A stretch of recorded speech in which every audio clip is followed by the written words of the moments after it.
The Great Hall of the Galactic Council stood silent. Thousands of representatives from hundreds of worlds filled the chamber. Their eyes watched the center stage where Ambassador Krelthos stood. The reptilian Vexkari diplomat raised his scaled hand. The room fell into complete silence. Members of the council, Krelthos began, his voice echoing through the vast space. We face a threat.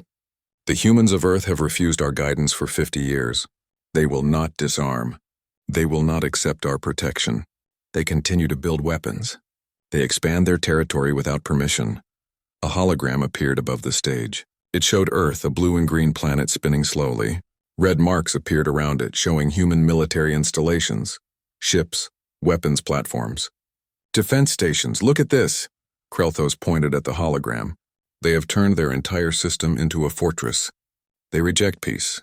They choose violence, murmurs filled the hall. Representatives whispered to each other. The humans had been isolated since first contact. That meeting had not gone well. The council had arrived with their standard offer. Join us, share your resources. Accept our laws. Disarm your military. The humans had said no. They had politely but firmly refused every demand. Then they had closed their borders. For 50 years they had spoken to no one. They had traded with no one. They had simply built, and built, and built. What do our intelligence reports say? Asked Council Leader Tharn, an elderly being from the Mothra species. His large compound eyes reflected the hologram's light. Krelthos activated another display. Charts and graphs appeared. Our scouts report crude technology, kinetic weapons, chemical propulsion, nuclear fission reactors. Their ships are slow. Their weapons are primitive. They pose no real threat to our superior forces. Then why do we hesitate? The voice belonged to Admiral Krevnas of the Kalthari Empire. He stood from his seat, his forearms crossed over his massive chest. The Kalthari were warriors. They had conquered 47 systems. They had never lost a battle. The Kalthari Empire volunteers to lead this operation, Krevnas declared. We will bring these humans to heel. A simple demonstration of force. Orbital bombardment of their major cities. Then occupation. It will be over in days. Other voices joined in agreement. The Zenth Collective offered their fleet. The Eric's Dominion pledged support. Within an hour, 3 major powers had committed forces. 2,000 warships would make the journey to Earth. Only one voice spoke against the plan. Ambassador Zixtel of the Chittick stood. The insectoid being clicked his mandibles nervously.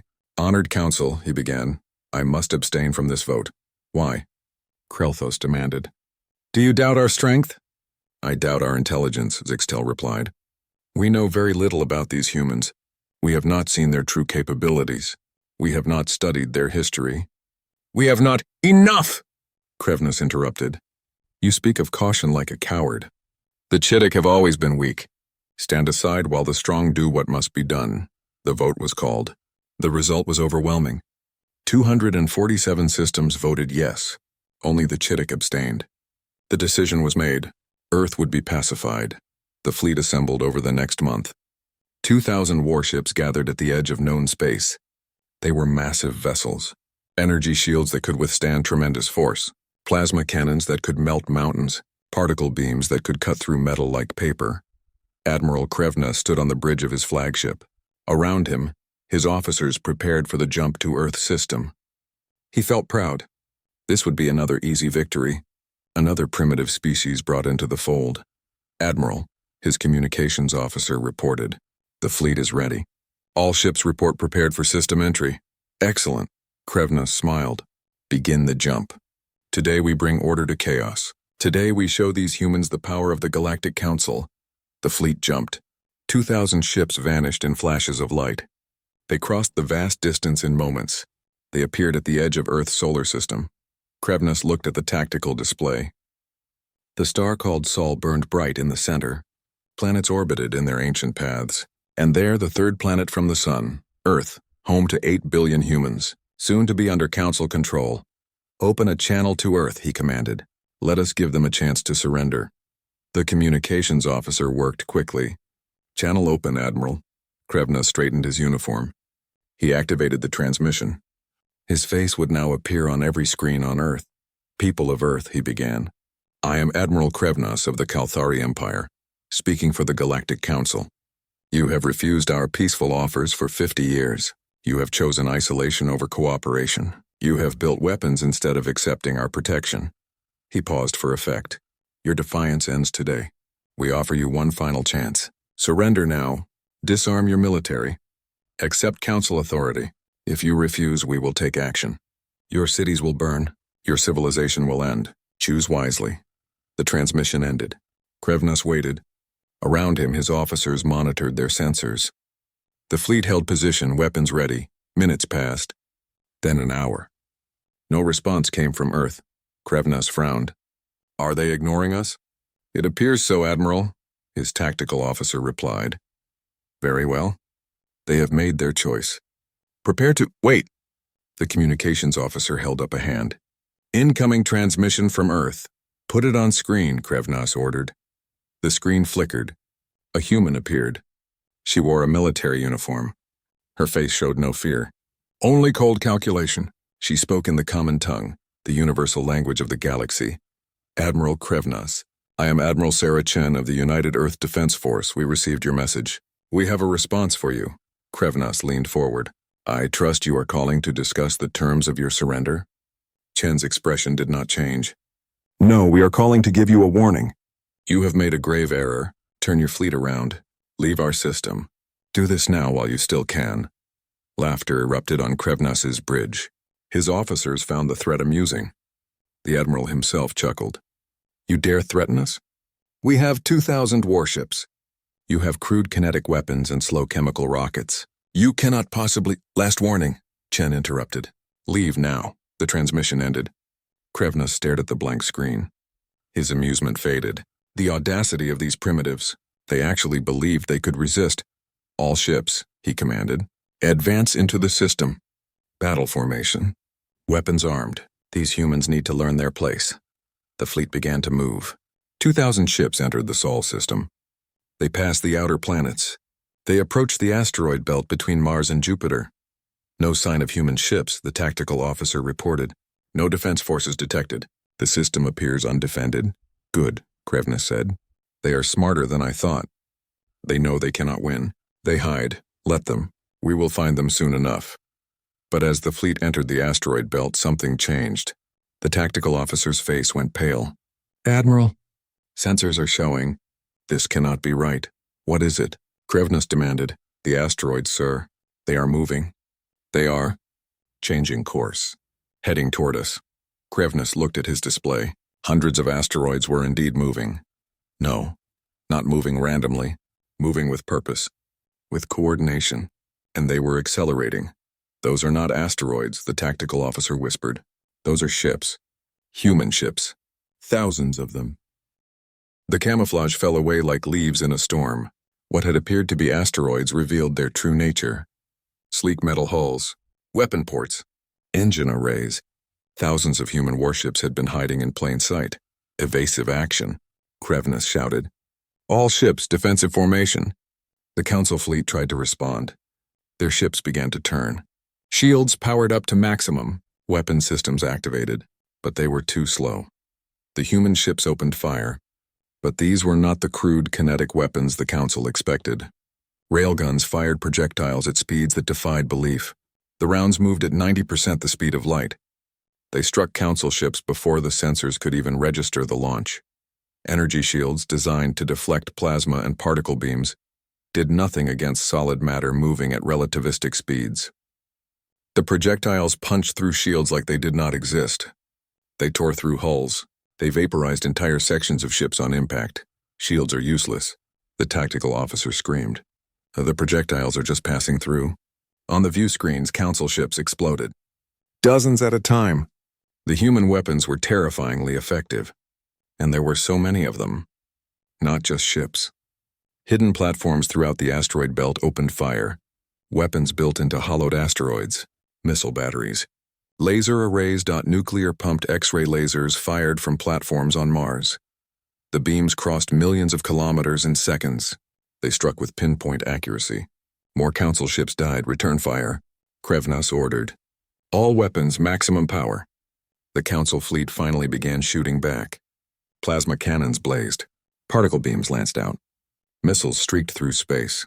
Some found their targets. Human ships exploded. But for every human ship destroyed, 10 council vessels died. The battle became chaos. Ships collided. Debris filled space. The carefully organized council fleet fell apart. Their formation shattered under the brutal assault. "Admiral," an officer called out. "More human forces detected. From Jupiter's moons. From Luna, from Mars." Krevnos stared in horror. The humans had fortified everything. Every moon. Every planet. The entire solar system was one massive weapon pointed at anyone who dared enter uninvited. Then something strange happened. All human weapons stopped firing. The sudden silence was almost more terrifying than the battle had been. Burning wrecks drifted through space. The surviving council ships held their fire, confused. "What is happening?" Krevnos demanded. "Incoming transmission," the communications officer reported. From Earth. Admiral Chen appeared on screen again.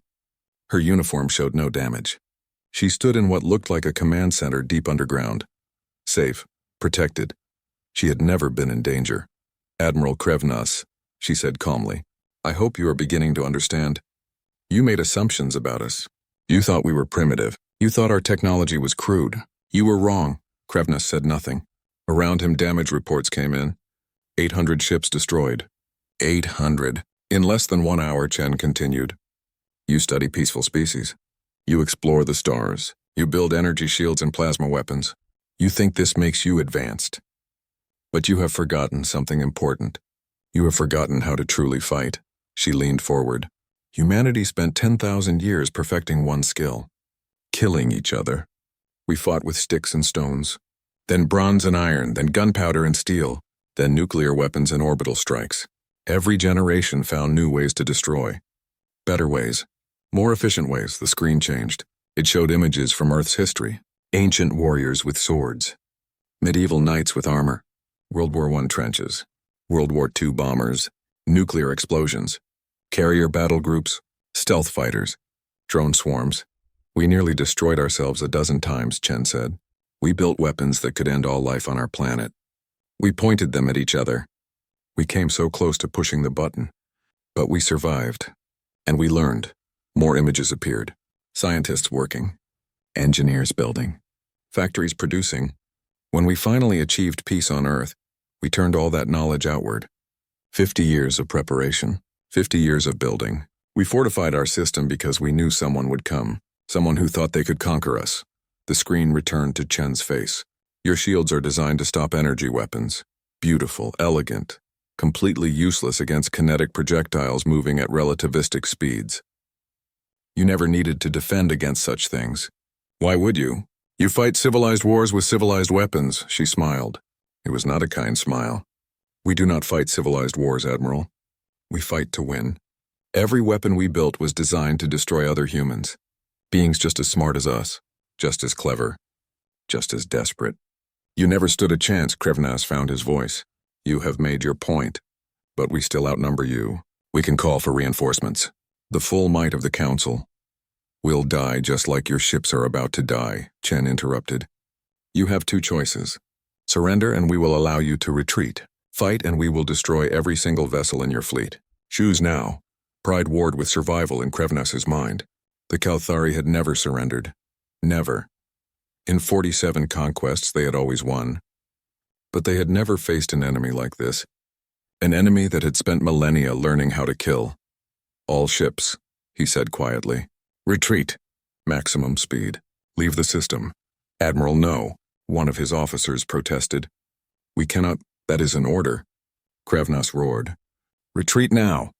The surviving council ships turned and fled. They activated their jump drives. They ran, but the humans were not done. As the ships tried to escape, human vessels pursued. They were faster. Much faster. Human ships used fusion torches that burned hotter than stars. They used gravity assists around planets. They used tricks and techniques the Council had never imagined. Physics pushed to its absolute limits. More Council ships died as they ran, picked off one by one. Railgun rounds crossed vast distances. Missiles hunted them down. Lasers burned through engines. By the time Krevnos's flagship finally jumped out of the system, only 200 ships remained from the original 2,000. 90% of the invasion force destroyed. The greatest military disaster in Council history. The surviving ships scattered across the galaxy. They carried with them sensor recordings, video, data, proof of what they had witnessed.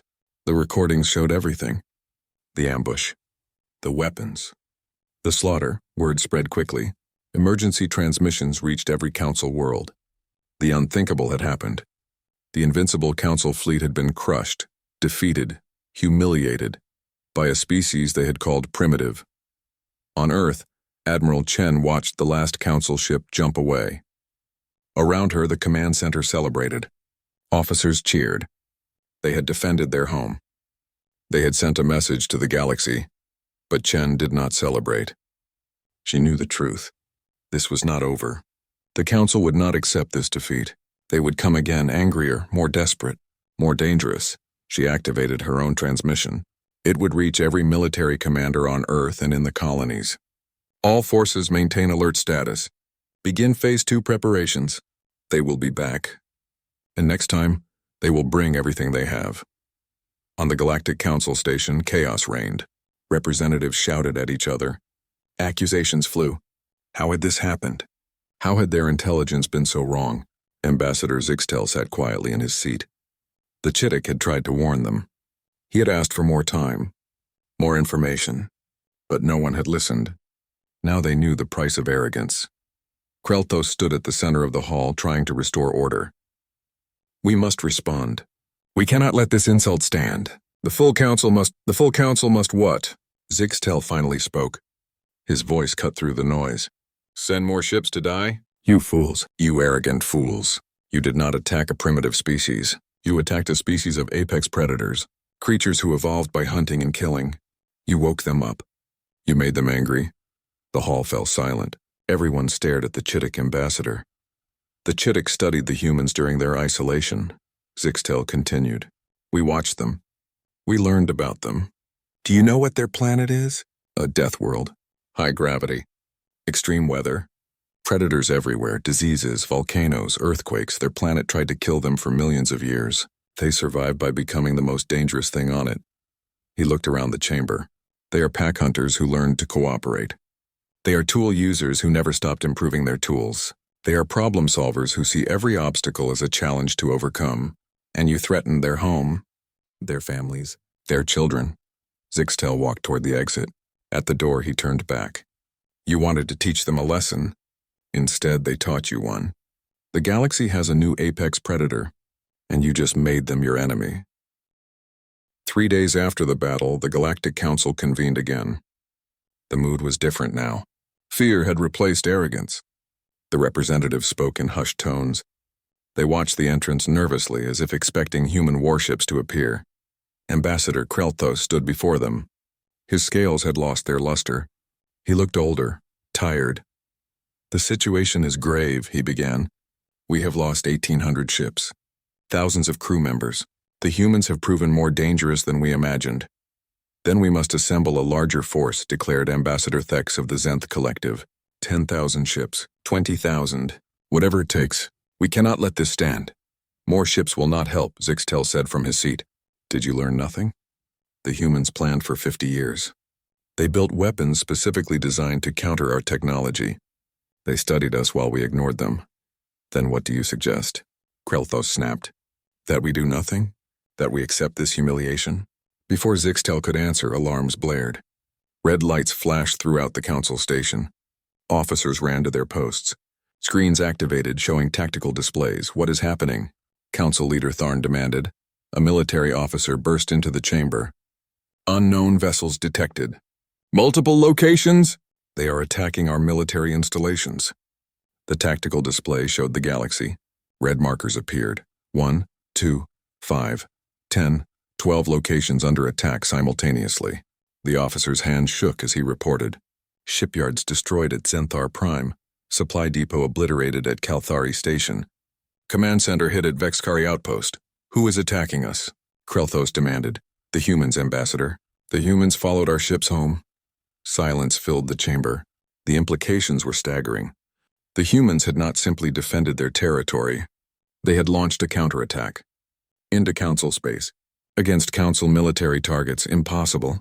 Thex whispered. Our fleet just returned. They could not have prepared an invasion so quickly. They did not prepare in days, Zixtel said quietly. They prepared in decades. They tracked our scout ships. They mapped our territory.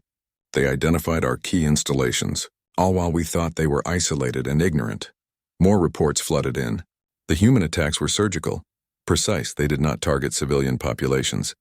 They did not bombard cities. They hit military targets only.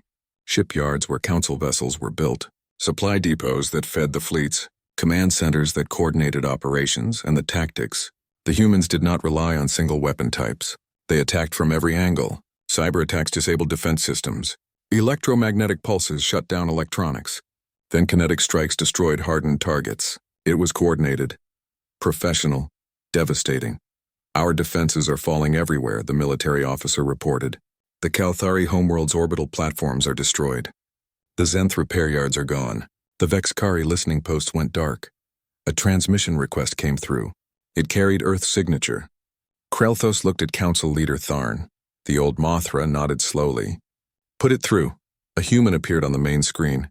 He wore a military uniform different from Admiral Chen's, older, more decorated. His gray hair spoke of long service. His eyes showed no mercy. I am Commander Marcus Webb of the United Earth Expeditionary Force, he stated. You attacked our home. You threatened our families. Now you will learn what that means. This is an act of war, Krelthos shouted. We came to your system to establish order. You have now invaded Sovereign Council territory. Webb's expression did not change. You came to our system to conquer us, to force us into submission, to destroy our cities if we refused. This is not war. This is justice, he gestured off-screen. Images appeared beside his face. Historical footage from Earth, soldiers storming beaches, tanks rolling through cities, fighter jets engaging. In human history, there is only one response to aggression. Totaiva. You attack us, we attack back, harder, faster, without mercy. More images appeared. Nuclear explosions, carpet bombing, naval bombardments, drone swarms. These are not the weapons of explorers, Webb continued. These are the weapons of survivors, beings who learned that peace requires strength, that weakness invites attack, that the only way to stop aggression is to make it too costly to continue. You speak of barbarism, Council Leader Tharn said, of violence and destruction. This is not the way of civilized beings. Civilized, Webb repeated the word slowly. You call yourselves civilized while threatening to burn our cities, to kill billions. You are civilized only because no one has truly challenged you. You have forgotten what war really means. He leaned forward. Let me teach you. War is not plasma beams and energy shields. War is not neat and clean. War is ugly. It is brutal. It is combining every possible advantage and pressing until your enemy breaks. It is attacking on every level. Physical, digital, psychological, all at once. New displays appeared on screens throughout the council chamber.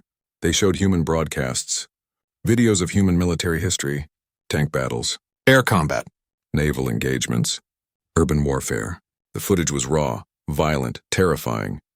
We are broadcasting this to every world in council space, Webb explained. Your populations are seeing what humanity is capable of. They are learning what you brought down on them by attacking Earth. They are afraid. He was right. Reports came in from across the galaxy. Council member worlds were panicking. Their citizens had never seen such organized violence. They did not understand this level of warfare. Many were demanding their governments withdraw from the conflict immediately. 5 member worlds have already declared neutrality, an aide whispered to Krelthos. They refuse to participate in further actions against humanity. Webb continued his broadcast. We have destroyed your military infrastructure in 12 systems. We could have targeted your cities. Your populations. We chose not to.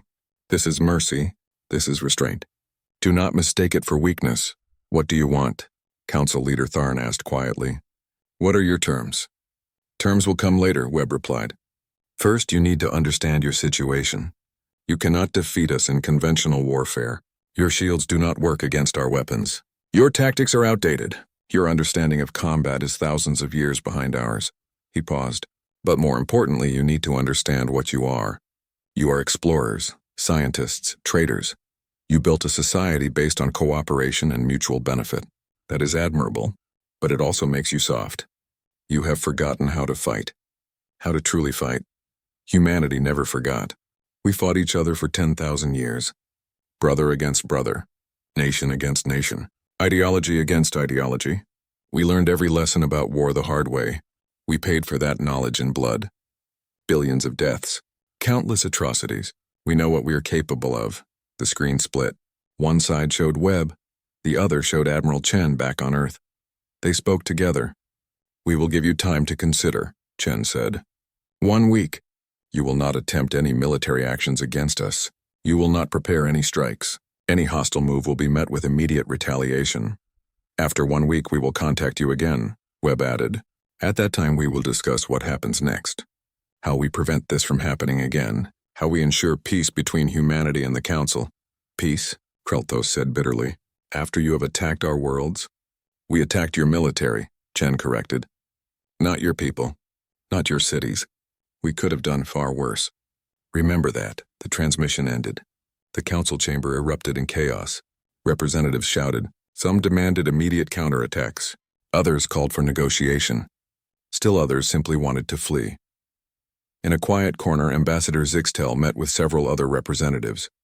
They were the smaller species, the ones without large militaries or powerful fleets. They had always relied on the council for protection. The humans are right, one of them said. We cannot win a military conflict. They are too far ahead in warfare technology. Then what do we do? Another asked. Zixtel clicked his mandibles thoughtfully. We do what we should have done from the beginning. We listen, we learn, we negotiate. The humans do not want to conquer us. They simply want to be left alone. Perhaps we can find a way forward. But not everyone in the council agreed. In secret chambers, other plans were being made. Plans born of desperation and fear. Plans that would take the conflict to a level no one had imagined possible. Ambassador Krelthos met with 5 other powerful council members. They spoke in whispers. They made decisions that would change everything. If conventional warfare would not work, then they would try something else. Something terrible, something forbidden for 1,000 years. 5 days after the human counterstrike, Ambassador Zixtel received a secret message. It came through unofficial channels, encrypted, marked urgent. When he decoded it, his blood ran cold. He immediately contacted Earth. The transmission was routed through back channels, hidden networks that bypassed official council communications. Admiral Chen appeared on his private screen. Admiral, Zixtel said urgently, I have information. Critical information. 6 council members are planning something terrible. Chen leaned forward. What kind of something? They are going to use a dimensional rift generator. A weapon banned for 1,000 years. It tears holes in space-time itself. They plan to target your sun. The color drained from Chen's face. What would that do? It would trigger a premature supernova. Your sun would explode. Everything in your system would be destroyed. Earth, Mars, every human colony, everything. Chen stood. Around her, alarms began to sound. When? Their fleet departed 3 hours ago. It carries the device. You have 72 hours before they reach your system. Maybe less. Why are you telling us this? Chen asked. Zixtel's mandibles clicked sadly. Because the Chitik studied you. We learned about you. And we realized something. You are not monsters. You are survivors. You built peace after millennia of war. You could teach the galaxy so much. But these fools in the council cannot see past their wounded pride. Thank you, Ambassador, Chen said. We will not forget this. The transmission ended. Chen immediately contacted Commander Webb and the other military leaders. Emergency protocols activated. Every human ship in the galaxy received the same order. Return to Sol system. Maximum speed. All forces converge on Earth, but there was a problem. Most of the human fleet was scattered across Council space. They were days away from Earth. The Council's doomsday weapon would arrive first. We need a task force, Chen said during the emergency meeting. Volunteers, fast ships. We intercept them before they reach the sun. They will be heavily defended, Webb warned. Intelligence suggests 200 warships escorting the device. We can only spare 30 ships that are close enough to intercept in time.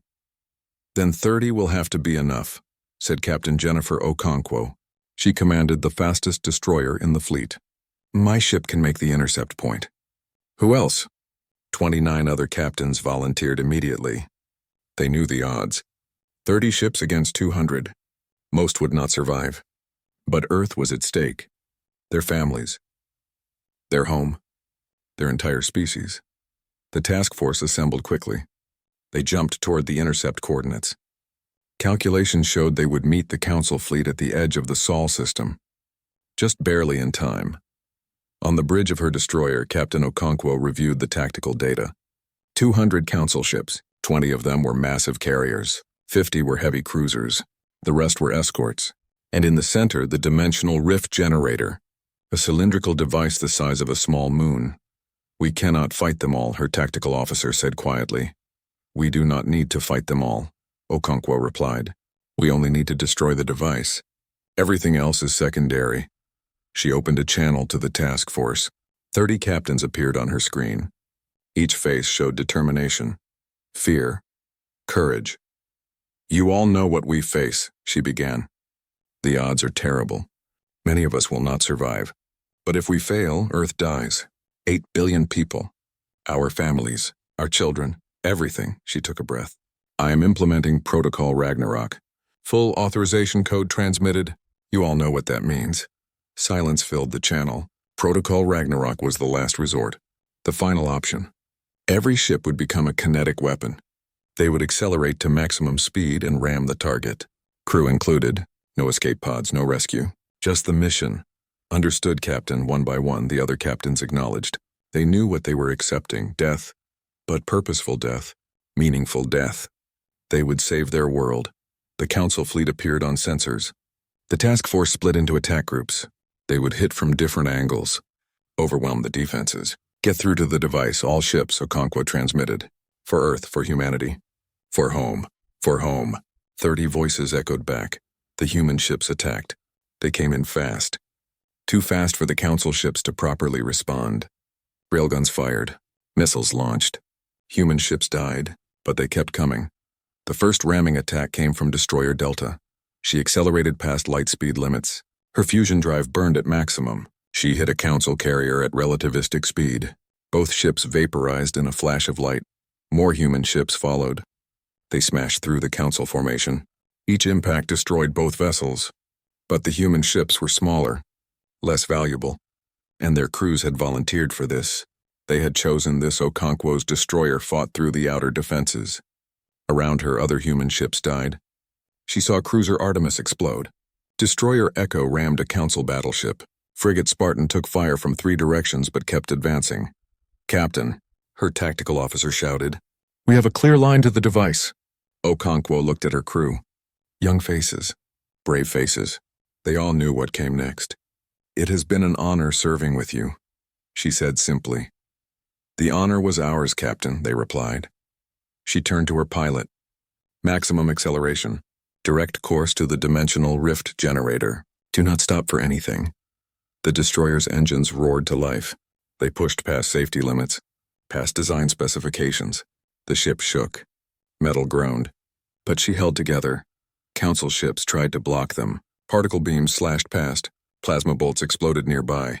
But Okonkwo's destroyer was too fast, too determined. She opened a final transmission. "Back to Earth, back to command. This is Captain Jennifer Okonkwo. Destroyer Valiant.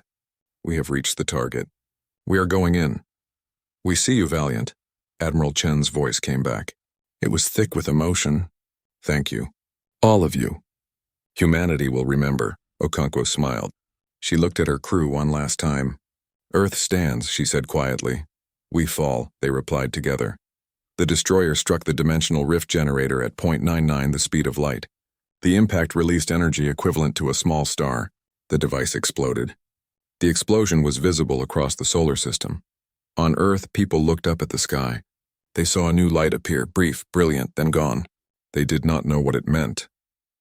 Not yet, but they would learn. They would learn about the 30 ships that died to save them, about the crews that sacrificed everything. In the Council chamber, Ambassador Krelthos received the news. His secret weapon was destroyed. His fleet was shattered, and worse, the entire galaxy had watched it happen, had seen humans willingly sacrifice themselves to protect their home. Ambassador Zixtel stood and addressed the shocked Council. "Do you understand now? Do you see what you have done? You tried to destroy their sun, to kill every human, and they stopped you by flying their ships into certain death. This is who they are. This is what they will do to protect their own. He looked directly at Krelthos.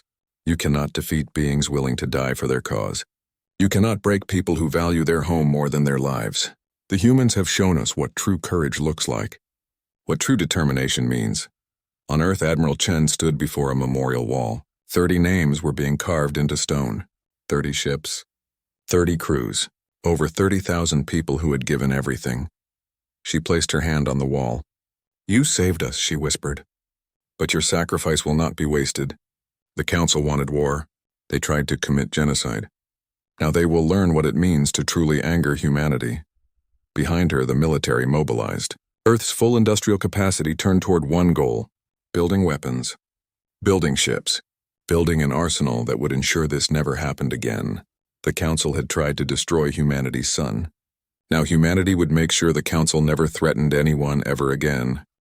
3 months after the sacrifice of the valiant task force, human ships arrived at 18 Council worlds simultaneously. But these were not warships. They were troop transports, occupation forces. The galaxy watched in confusion and fear. On the world of Kalthar Prime, the former capital of the mighty Kalthari Empire, human soldiers marched through the streets. The population expected brutality, enslavement, destruction. That was how the Kalthari had always treated conquered worlds. Instead, the humans set up medical stations, food distribution centers, schools. They did not loot. They did not harm civilians. They simply removed the old government and helped establish elections. Free elections. The first in Kalthari history. It was the same on every occupied world. The humans did not act like conquerors. They acted like liberators. It confused everyone. This was not how wars were supposed to end. The Galactic Council met one final time. The Great Chamber was nearly empty. Most member worlds had withdrawn. Some had joined humanity voluntarily. Others had declared neutrality. Only the core council members remained. Ambassador Chen stood before them, not on a screen, in person. She had traveled to the council station with an escort of human warships. A clear message. Humanity could reach anywhere in council space whenever they wanted. Members of the council, she began. The war is over, you lost. But we are not here to punish you. We are here to build something better. She activated a hologram. It showed a new structure, a new government. The Galactic Council is dissolved as of today. In its place, we propose the Galactic Federation, a voluntary union of free worlds. No forced membership, no standing armies. Each world keeps its own government and defense force, but no one maintains an offensive fleet. And who enforces this? Krelthos asked bitterly. You? The humans? Yes, Chen replied simply. For the next century, humanity will maintain the peace. We will ensure no world threatens another. No species tries to conquer its neighbors. No one builds weapons of mass destruction like your dimensional rift generator. You speak of peace while holding a weapon to our heads, Council Leader Tharn said. Chen nodded. Because we learned something your council never understood. Peace does not come from good intentions. It comes from strength combined with restraint. We have the strength. We proved that. Now we offer the restraint. She walked to the center of the chamber. Let me tell you about humanity. About who we really are. 500 years ago, Earth was divided into hundreds of nations. We fought constantly. Wars over land, resources, ideology, religion. We nearly destroyed ourselves with nuclear weapons. 3 times we came to the brink of total annihilation. Images appeared. Historical footage from Earth, cities in ruins, mushroom clouds, soldiers in trenches, children crying in destroyed homes. But we learned, Chen continued. We learned that strength without wisdom leads to destruction. That victory without mercy creates enemies. That conquest without justice builds resentment. We paid for these lessons in blood. Billions of lives. Countless atrocities. We know what we are capable of when we lose control. The images changed. Now they showed Earth in a different time. Cities being rebuilt. Former enemies shaking hands. The formation of the global union. 300 years ago, we finally achieved global peace. Not through conquest. Through cooperation. We built a system where every nation had a voice. Where disputes were settled with words, not weapons. Where strength protected the weak instead of exploiting them. That is what we offer you now. Not domination. Partnership. You tried to destroy us because you feared what you did not understand. We responded with force because we will never allow our home to be threatened again. But we do not want to rule you. We want to ensure this never happens to anyone else. Ambassador Zixtel stood. The Chittick accept these terms. We have studied humanity. We believe they will keep their word. Other representatives began to stand. One by one, species that had fought humanity, species that had remained neutral, species that had helped, they accepted. Some with enthusiasm, some with reluctance. But they accepted. Only Krelthos and a handful of others refused. The Vexkari will never bow to humans, he declared. We will rebuild. We will find allies. You will do nothing, Chen interrupted. Your military is destroyed. Your government has been removed. Your people are voting for new leaders as we speak, leaders who understand that the old ways are finished. She turned to address everyone. Any world that refuses to join the Federation may remain independent. We will not force membership, but we will not allow aggression. Any attack on a Federation member will be met with immediate response. Any attempt to build offensive military forces will be stopped. This is not negotiable. The meeting concluded. The vote was taken.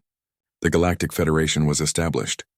Humanity's terms were accepted, not because everyone agreed, but because everyone understood.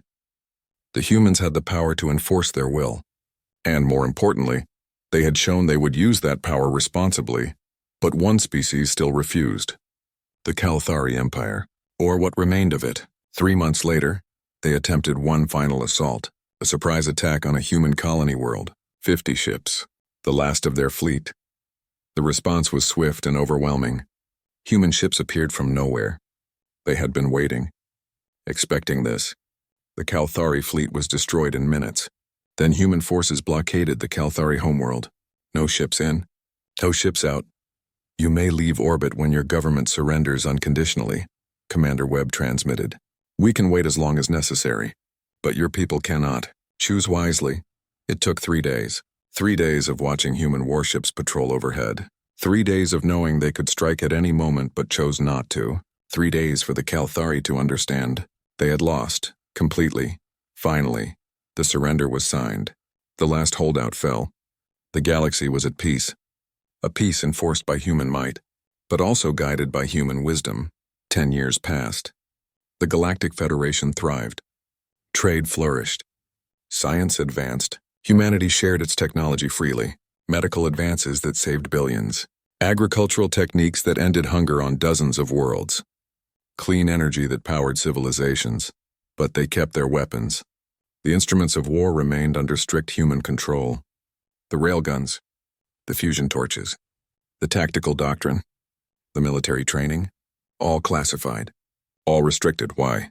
A young Chittick asked Ambassador Zixtel during a diplomatic function. If they want peace, why keep weapons secret? The old ambassador clicked his mandibles thoughtfully. Because they understand something we never did. Peace is not the absence of weapons. It is the presence of justice. And sometimes justice requires the capacity for violence. He gestured to a human warship visible through the viewport. Those weapons represent 10,000 years of warfare. Every mistake, every tragedy, every lesson learned through blood. The humans keep them because they know what happens when good beings have no defense against evil ones. But who decides what is evil? The young Chittick asked. That is the question humanity wrestles with every day, Zixtel replied. And it is why we trust them. Because they know the danger of that power. They have used it. They have abused it. They have suffered from it. They will not use it lightly. On Earth at the Federation Naval Academy, a young alien cadet raised her hand during a history lecture. The instructor, Chen's daughter who bore her mother's name, called on her. Instructor Chen, I have a question. Why do humans still maintain the largest fleet if the galaxy is at peace? Chen smiled. It was a question she heard often. Because peace is not the absence of conflict. It is the presence of justice. And sometimes justice requires force. She activated a display. It showed human ships on patrol. Protecting trade routes. Stopping pirates. Defending colonies. We learned something your species never had to learn. We learned it through centuries of failure. Peace requires strength. Strength requires vigilance. Vigilance requires sacrifice. The display changed. It showed images from the old Galactic Council. Peaceful worlds. Advanced cultures. Beautiful civilizations. Your council believed peace came from cooperation and good intentions. They were wrong. Peace came to them because no one threatened them. No real enemy challenged them, so they forgot how to fight, how to defend themselves. Then they met us, she continued, and they learned. The hard way. That strength without the will to use it is worthless. That good intentions without the power to enforce them are meaningless. That civilization requires protection. She looked at her students, young faces from dozens of worlds. You are here because your worlds understand this now. You are learning how to defend yourselves, how to protect others, how to maintain the peace we built together. But always remember, she said seriously, these weapons we teach you to use, these tactics we share, they come from a dark place, from 10,000 years of humanity destroying itself. We share them not because we are proud of them, but because someone must remember. Someone must be ready. Someone must stand watch while others sleep safely. The cadet nodded slowly, understanding beginning to dawn. That evening, Chen stood on the Academy observation deck. She looked out at Earth below, blue and green, beautiful, safe, protected by ships and soldiers who understood the cost of peace. In orbit, human warships patrolled, silent guardians, ready to respond to any threat.